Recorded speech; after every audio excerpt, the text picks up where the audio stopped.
Right, a very, very, very good morning to you. Bore da, welcome to our assembly. Friday the 5th of March, and the week has gone really quickly. Seems like yesterday that I was talking to you about St. David's Day, but the week has gone particularly quickly. Now, it's looking really, really likely that juniors will be back on the 15th of March. So I bet you're really excited because it's been a terrible time.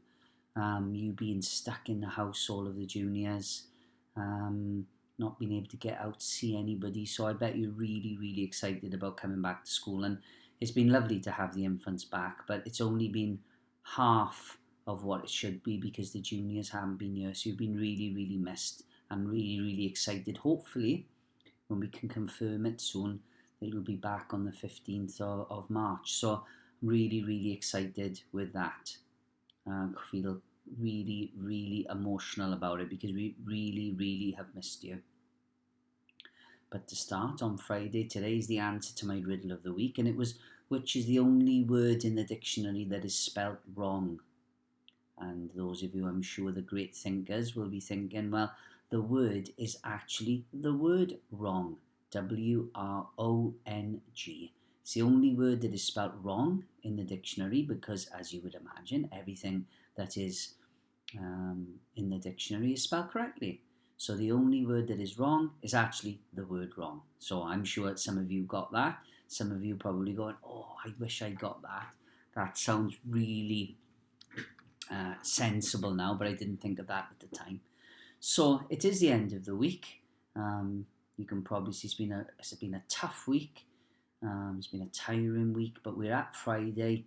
Got that Friday feeling, really, really excited. And I got a lovely story today about friendship and friends forever, which is great. And you think about when some people say, oh, we're going to be best friends forever. I'm going to support my team forever and support the Swans, hopefully that would be. But I want you to think about the word for a moment, what forever means. And today's story will illustrate that to you. Lucy and Leo had lived in their home in the forest for some time now and knew it very well. They knew the fastest way to and from their den to all places in the forest. Oh, I've lost my place already. Like we've only just started. They knew all the shortcut routes, all the hiding places, and all the danger spots. One place they visited often, and they both described as their favourite place, was the park bench at the top of a steep hill. The steepest hill in the forest, in fact. They, like the other forest animals, preferred the place at night time. Far fewer humans to have to deal with. From this point of view, at the top of the steepest hill, they could see the whole town and much of the forest beneath them. Being foxes, they tended to keep themselves to themselves and did their best to stay out of trouble. They trusted each other and would often do all their chores and jobs around the den together, because that's where foxes live, in a den. They were what you might call soulmates. One evening, as they were heading to their den along the side of the forest, nearest to the main path and the playground, they heard something that they hadn't heard in a long time. The sound of diggers. Humans on large machine-powered diggers. Panicking, Leo and Lucy darted as fast as they could to their den, feeling somewhat safe for the time being. They listened and waited for the noise to end. After only about 15 minutes it stopped. The human voices got fainter and the forest was showered in rain. The next day Leo and Lucy were up and awake early. Let's go to the top of the hill to have a look at what those humans were digging up, said Lucy. From up there they could see about 50 red and white cones that had been put in a long line around the edge of the forest. Doesn't look good, said Leo. From where they were standing, Leo and Lucy could see how close the cones were to where they lived and the entrance to their den. For a few days, perhaps even a week, nothing much happened to the cones or the diggers. Maybe they've changed their plans, said Lucy. Leo and Lucy went about their everyday lives as normal, and as the nights got darker earlier, They stocked up on extra food and made an even bigger effort to keep their den warm. One night, after a hard day's work, Leo invited Lucy up to the top of the steepest hill. Standing up at the very top, Lucy commented on the spectacular view. The human houses were all lit with pretty lights, and some were even displaying trees upon which there were lots of different coloured lights. I wonder, can you work out what time of the year it is? It must be nearly Christmas, said Lucy. Agreeing, Lucy replied, yes, but Lucy, look up there. She looked up towards the beautiful clear sky, and she could see the stars making a pattern that she followed with her eyes. I like that one, she said, pointing to the star that shone the brightest. That is the North Star, said Leo. Oh, you're so clever, said Lucy. My clever special friend, she added. They both smiled at each other. Lucy, will be friends forever, and if ever anything happens to either of us, like we get separated or when we're apart, look up at the brightest star in the sky, and I'll be looking at it too. A few days later, Leo and Lucy were playing outside in the December sunshine when they heard lots of voices, human voices, being called by the birds from above. Leo and Lucy joined the other animals as they raced to the top of the hill where they could see what was happening. The day has come, said one of the other animals seriously. Are they building something? Asked Leo. Are they knocking something down? Asked Lucy. The animals stood and watched for a moment. The humans were starting their work, but not near to Leo and Lucy's den, like they first thought. Instead, they were clearing trees next to the children's playground. Leo and Lucy shared the relief. Oh, thank goodness, I thought they were going to knock the whole forest down, said Lucy. Days went on and the workmen stopped over what Leo assumed must have been the Christmas holidays, especially if the food scraps of mince pies and turkeys were anything to go by. The new year arrived and Lucy said goodbye to Leo early one morning as she set out to find some bedding and food for the den. I'm going to go over to the forest on the other side of the lake, as Julian the blackbird told me he saw some brilliant material in a tree. I won't be long, said Lucy as she smiled and darted off over the hill and out of the forest. Meanwhile, Leo stayed nearby to the den, happily playing games with Brian the badger.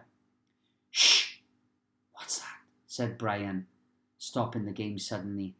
The sound of footsteps came closer and closer, and both Brian and Leo were forced to run for cover inside the den. Shh! Not a sound. Just listen. The human spoke. All this area here, I want it all knocked down so that the new car park can be made. Oh, imagine what they're thinking.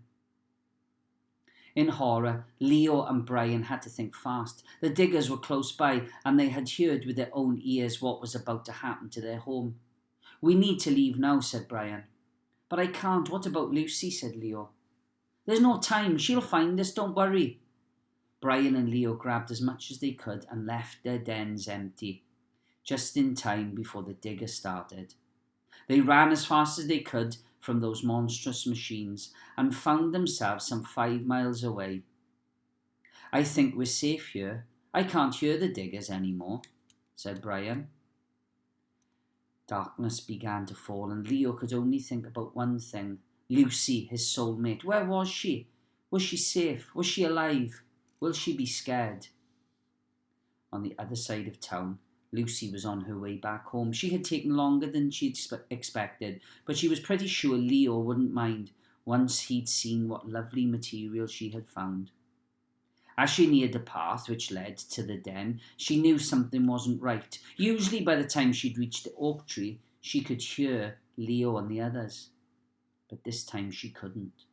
Reaching the entrance to the den, she could see the devastation. Their home was no longer there. It had been flattened. She wept. She dropped the material she had got from the day trip and wept some more. Thinking she'd lost Leo, she cried even harder.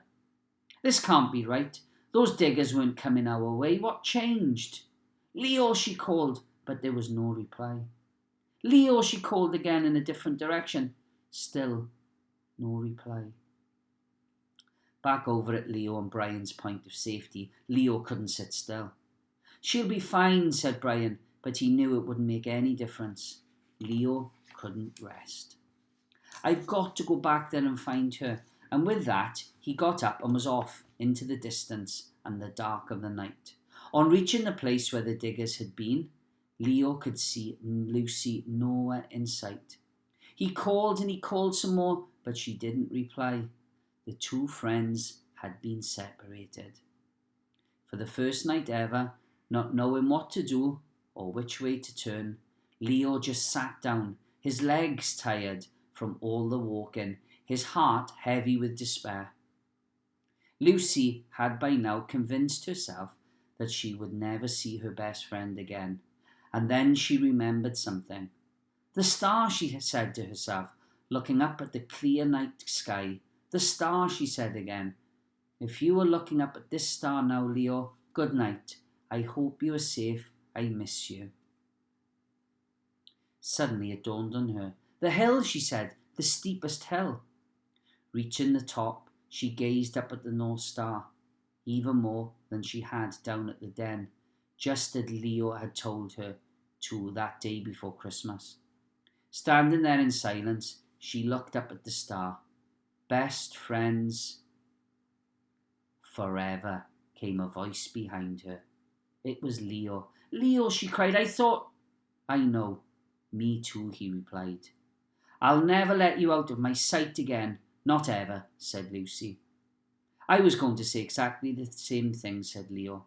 "Even if we have to build a whole new den in a completely different place, it doesn't matter as long as we have each other. Forever," said Leo. And with that, they walked down the steep hill with the North Star shining brightly behind them. Oh, what a lovely story. Lucy and Leo were the best of friends, and in the time of need, remembering the things that they had said to each other gave them strength and the courage to face a difficult situation. Good friends are like that. And I always say that, to have a good friend, you got to be a good friend. So, we all know how important friendship is, and we've heard that certainly in today's story. So that's a lovely story for the weekend. Hope it really, really gets you thinking and about what's important in life. It's very important during the current times, which have been very, very difficult for everyone. What really is important in life? And friendship is certainly one of them, and having good friends. So have a lovely weekend. Swans won again in the week. Wales won in the rugby last weekend. I don't think there's any rugby this weekend, but the Swans have got to be playing this weekend. I'm not sure who they are. But have a lovely weekend, and hopefully for the juniors, only one more week to spend in the house and then back to school. But we'll say our school prayer to finish everything. Finish the week. Un, dau, tri. This is our school. Let peace dwell here. Let the rooms be full of contentment. Let love abide here. Love for one another and love for life itself. Let our school be a lovely place where all of us are caring to each other, to work our best and show our smiling face, staff and children helping one another, today and always. As I always say, have a lovely weekend, and over and